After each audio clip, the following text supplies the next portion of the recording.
So do you think there's anything to the charges now that this was a setup and that Obama was orchestrating a setup to hurt Donald Trump's campaign? I don't know the answer to that. I'll say this. President Obama sure did have a lot of direct contacts with the FBI in a way that was pretty unusual and that actually excluded his person over at the DOJ, Sally Yates. And why was he doing Right. that? Like, I think we need to know more. So I'm glad they're investigating it. I am open-minded to the possibility that things may not have been completely kosher in the relationship between the executive branch and the DOJ and in particular the FBI under President Obama. Now, Megyn, I may have been really naive and stupid, and most of my life I have been.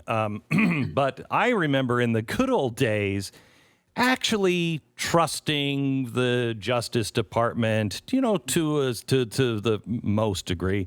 The FBI was credible with me. It's not that they could do no wrong, but there would be a rogue agent or something. I no longer believe in the justice system. I don't believe in so many of these things because there's just too many questions and nobody ever seems to really come down to the answer. It's always political. It's always political. So how do we find the truth? How do we survive without a media? Who do you run to when you don't trust the police, you don't trust the government, and you don't trust the watchdog, the media? Who do you go to?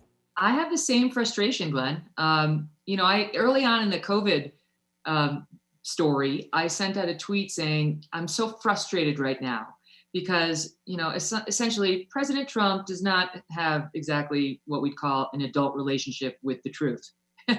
And the media is even worse. They're even worse. It's like, I love how the media is like, Trump, he didn't have it right on COVID in the very beginning of March, and he was lying and all this stuff. And it's like, and we, the media, we were explaining everything to you, and you should have believed us. And there's no self-reflection. Why didn't we believe you? None. It's the classic boy who cried wolf. For 3 years now, everything President Trump touches, anything that could damage his administration, has been an 11. It's an 11. It's an 11 alert. And now when they finally got to something that we really needed to pay attention to, and they were like, another 11, most Americans were like, I don't trust you anymore. I can see this could be damaging to President Trump. And that's the last story I would trust the media on. And I myself had that same feeling. And I didn't trust Trump's information either when he had that presser and he was saying that he was shutting down travel from Europe, which only turned out to be partially true and kind of a mistake. I am frustrated myself because I don't have like the one source I can go to where I'm like, okay, that person's going to be totally honest with me. I have a couple that I listen to or that I read, but it's tough. You got to actively work for it. So what happens to a republic when most people aren't going to read? They're not going to look into it themselves. I hear from people all the time. Glenn, you say, do your own homework. How? I don't even know how to do my own homework. And there are so many conspiracy theories. And then on top of it, you have YouTube saying, the average person in their basement, they don't have a valuable opinion. We can censor those people. Wait, that's what you built your business on. And that only makes things worse.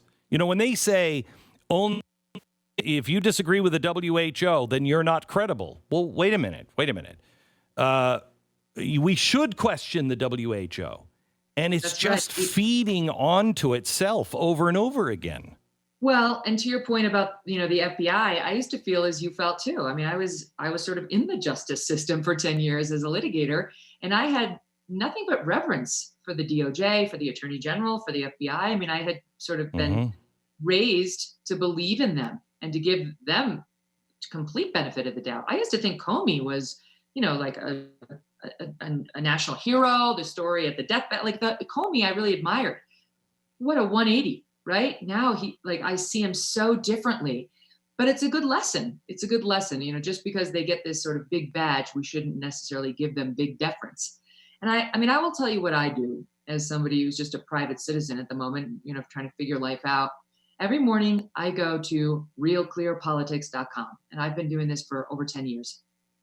Realclearpolitics.com, and they take an editorial from the left and one from the right, and they always have both sides of every issue, and I read them both. Hmm.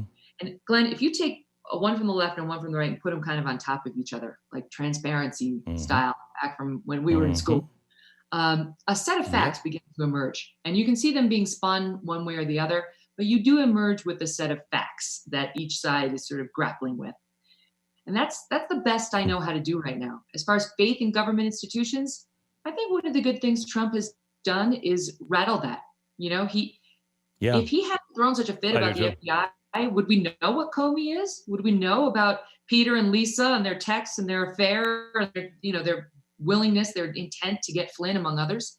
We wouldn't. So it's more information is better.